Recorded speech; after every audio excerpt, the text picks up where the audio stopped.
Nakakita ka na ba ng mga biking pagkataong umaaligid sa'yo?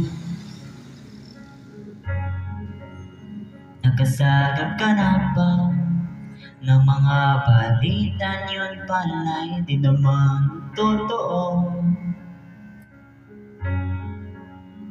Pindot doon, pindot dito, komento agad, di naman alam buong kwento mo.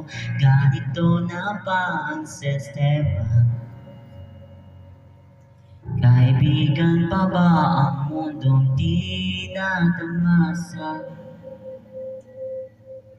Dapat na relasyon natin nakataon sa realidad, pati di nakadepende sa basta't sabi-sabi ng iba.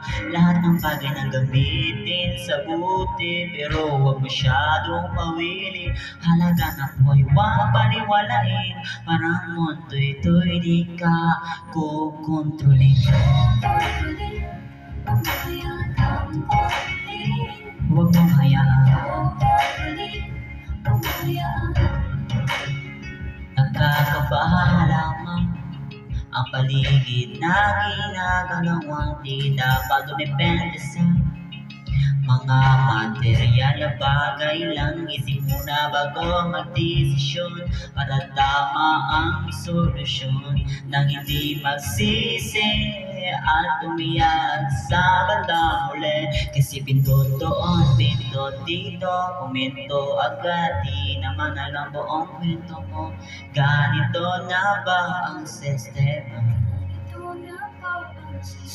Kaibigan pa ba ang mundong di natamasa? Dapat na rasyon natin nakataon sa realidad, pati di nakadepende sa basta't sabi-sabi ng iba. Lahat ng bagay na gamitin sa buti, pero huwag masyadong mawili. Halaga na buhay huwag paliwalain, para ang mundo ito'y di ka kukontrolin. Nasa dulo, di mo na kayang bitawan, kasi nasanay ka na. Magkamasanay, huwag sana dumating sa puntong di mo nakilala, maski sarili mo, kasi nawala ka na. Huwag naman sana. Dapat na rasyon natin nakatuon sa realidad, pati di nakadepende sa basta't sabi-sabi ng iba.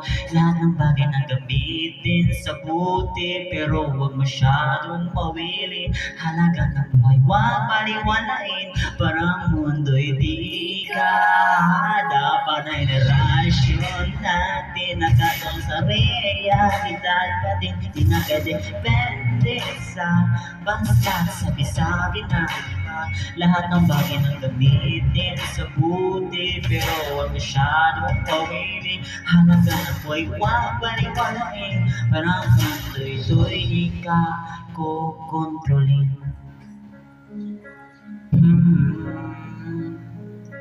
La da da da da da.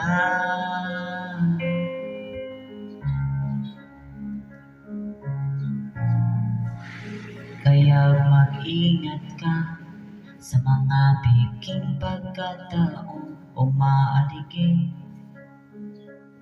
sa'yo.